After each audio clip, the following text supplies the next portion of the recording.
I'm not here to try to convince you that self-diagnosis is right or wrong, but rather share my opinion and shed some light on the topic. Yes, welcome back, my manatees. Like, what?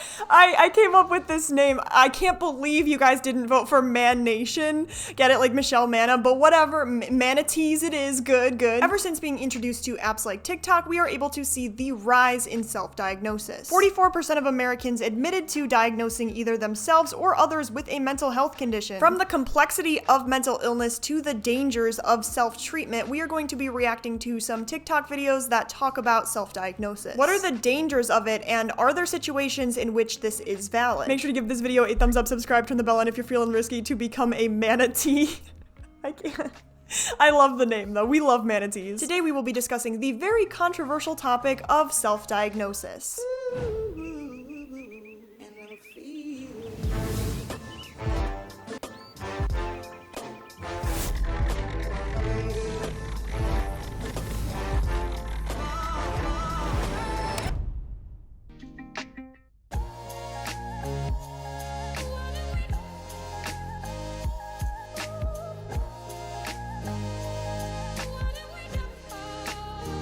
This person's argument is that self-diagnosis is not hurting anyone, and while that can be true to a degree, you could argue that it's hurting yourself and your healing process.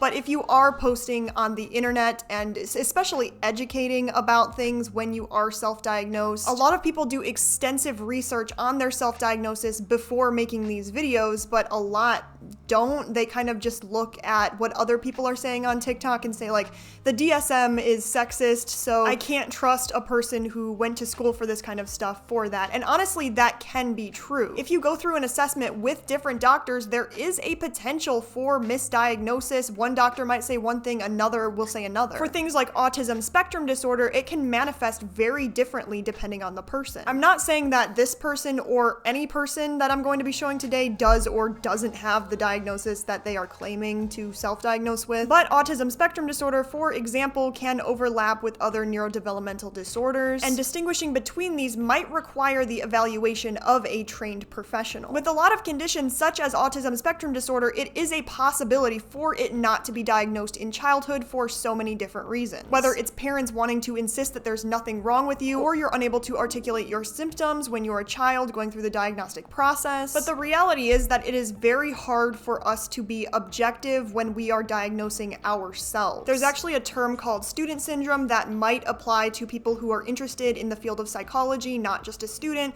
but basically this is a phenomenon where a person will be studying a diagnosis and they might internalize it and believe themselves to have it. So if you're a psychology student, you might be going like, oh, we're learning about this disorder, oh my god, I might have that, and then this disorder, oh, I might have that. People might have a desire for an explanation for their symptoms, and they might not even have the money to be able to get a diagnosis. Some people say, hey, I fit all of the criteria for X disorder and therefore I have it. But there can be a confirmation bias or a cognitive bias wherein an individual might search for, interpret, favor, and recall information the way that conforms to their pre-existing beliefs and hypothesis. In self-diagnosis, it might manifest when an individual selectively focuses on information that supports their perceived diagnosis while ignoring or dismissing evidence that contradicts it. Where's the cheese? It's under the sauce. There's no cheese on it. It's under the sauce. Like, I'm Italian and this is hurting me. It's from Chicago. But it's just sauce. The cheese is under the sauce. That's not enough cheese. Cheese is under the sauce. It's not enough. It's under the sauce. This person sheds light on the idea that a lot of disorders are not researched enough. And while this is true, the DSM is always changing. A new DSM comes out roughly every 10 to 15 years, and we can see things like in the DSM-3 where they were saying that homosexuality was a disorder. But that goes to show that people commit their lives to better understanding these disorders. It's always changing, but we are put into what will best fit us through our healing journey. Also, there are a lot of teenagers who believe that they have a disorder based on their symptoms when when they are in reality a symptom of being a teenager. This isn't completely unheard of. I've met people who have been diagnosed with certain conditions under the age of 18, but things like personality disorders, bipolar disorder, might have overlapping symptoms with a typical adolescent's behavior. There comes to a point in therapy where you learn that, oh, this wasn't just me being a teenager, this might be something that we should look into. Let's talk about autism and self-diagnosis because it's still a massively misunderstood subject and I am sick of it. What I think most people don't understand is the definition of self-diagnosis when it comes to autism. Because the main argument that people use against self-diagnosis is that they think that people wake up one day and just label themselves autistic. But by definition, that is not self-diagnosis of autism. I actually agree with this person. I think using self-diagnosis as a placeholder might not be that harmful as long as you're not like spreading all this misinformation on the internet. You can even present your symptoms to your therapist, be like, hey, I think I have X disorder.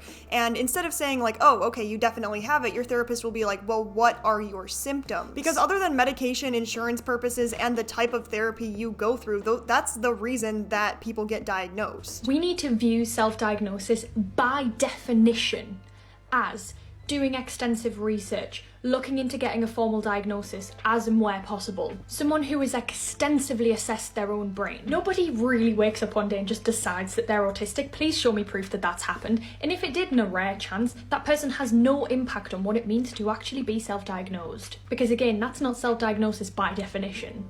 Formal diagnosis is a privilege. It can be expensive, biased, misogynistic, racist.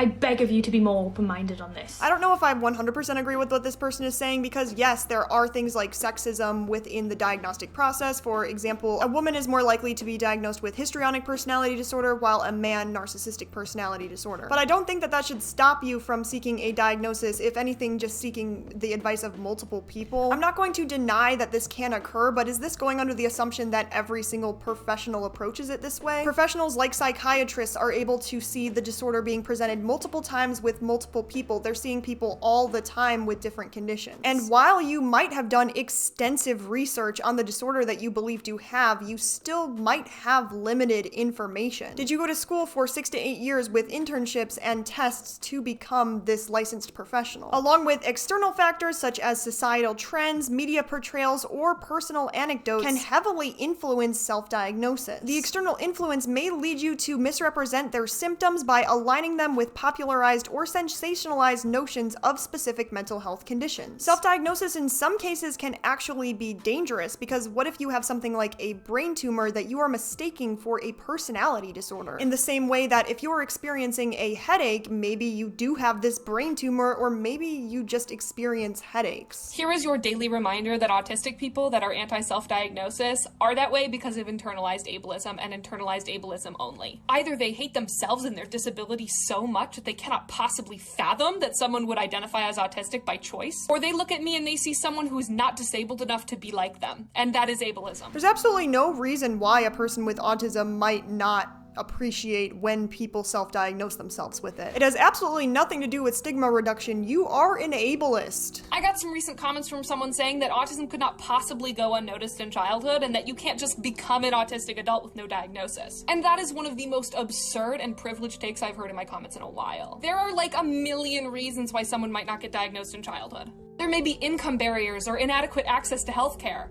It could be ableist parents or undiagnosed parents who don't notice that something's wrong because they're the same. Maybe it's obvious symptoms that get explained away because of someone's sex or gender or race. Or maybe autism was missed because they got misdiagnosed with something else. And those are just a couple examples. I spent my whole life wondering what the f is wrong with me. And then I realized through my own research that autism is the answer. There's so many assumptions going on here. For example, you hate having autism spectrum disorder because you don't like when people self-diagnose. Maybe this person genuinely did have this experience with someone, but for a lot of people diagnosed with autism spectrum disorder, it's not about you. It's not even about your self-diagnosis. It might be about the portrayal of it. I don't know. Let me know if you have autism spectrum disorder in the comments. Confirmation bias can lead you to actively seek out environments, communities, or online forums where self-diagnosis is validated and reinforced. You might engage with others who share similar experiences, further solidifying your belief in the accuracy of your self-diagnosis. And while there are a lot of great resources online, there are also a lot of misleading ones. If you get most of your information from social media, chances are it veers on the path of glamorization and or justification. There's a very fine line between understanding something through an appealing lens versus the much more raw and unpleasant reality of what it looks like. I don't know the person in this video, and I don't know most people in this world who have self-diagnosed themselves. While some might genuinely want to further their healing journey, others might want to justify behaviors without a desire for change or accountability. What comes to my mind is that it kind of depends on what you're self-diagnosing. The diagnosis for dissociative identity disorder is very complicated,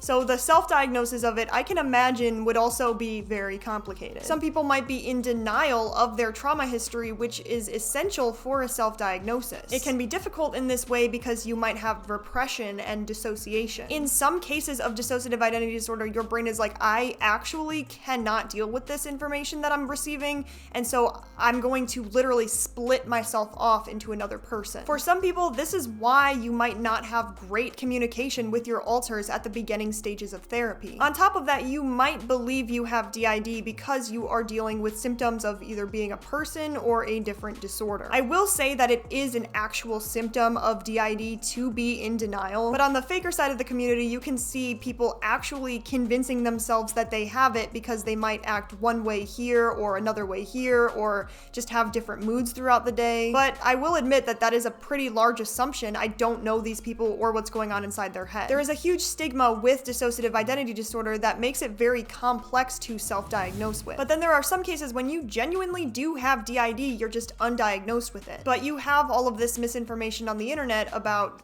fun alters, and so you convince yourself that you don't have this. Meanwhile, there might be communities online that can actually be very helpful in you understanding your symptoms. They might have these forums where it's like, okay, do you ever notice that things might not be where you thought you put them, or, you know, you might be buying things that you don't remember buying. So in this way, I definitely want to emphasize that it is very different for each person, and it's kind of hard to know without a diagnosis, but I do understand that diagnosis can be very difficult for some people for various reasons. On top of financial difficulties, there can also be stigma placed upon these disorders, and it can make it harder to do things in life.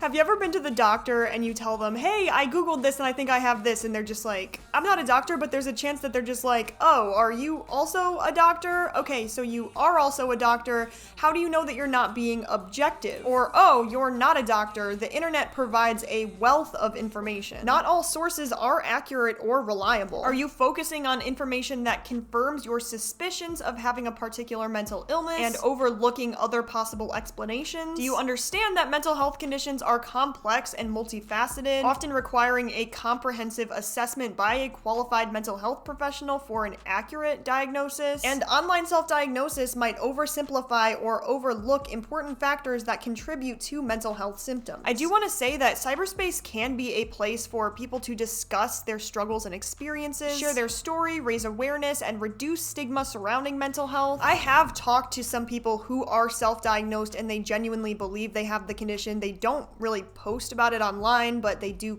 research on it, and they're unable to receive a diagnosis for various reasons, so I'm hesitant to say that self-diagnosis is absolutely never valid. A mental health professional was interviewed about their experiences in their own practice. Some of my teen patients have mentioned content from social media platforms during therapy sessions, often discussing how they feel they have certain symptoms or can relate to certain experiences that they've seen online. At times, this leads to a misunderstanding of a diagnosis or over-pathologizing of a symptom that is within the range of typical. We talk about the importance of a professional assessment with evidence-based measures. I encourage young people to focus on their personal experiences rather than relying solely on what they've seen on TikTok or what other influencers might have said. This is something I commonly discuss when patients or their families bring up terms such as bipolar or OCD. We oversimplify and overgeneralize these terms, which leads to a lack of understanding of the complexities of these diagnoses. Scrolling for mental health information actually can increase mental health health problems. It can indeed exacerbate anxiety, depression, or other mental health issues. Diagnosis is based on observation of behaviors. How do you feel about self-diagnosis, and are there situations in which it can be helpful? Do you think that it has more stigma in it than it does clarity for people who genuinely want to understand what's going on? Make sure to give this video a thumbs up, subscribe, turn the bell on to become a certified manatee.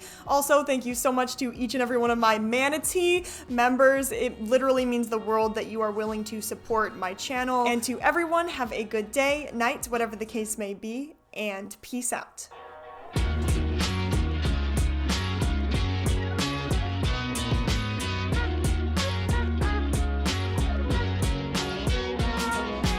But that goes to show that people who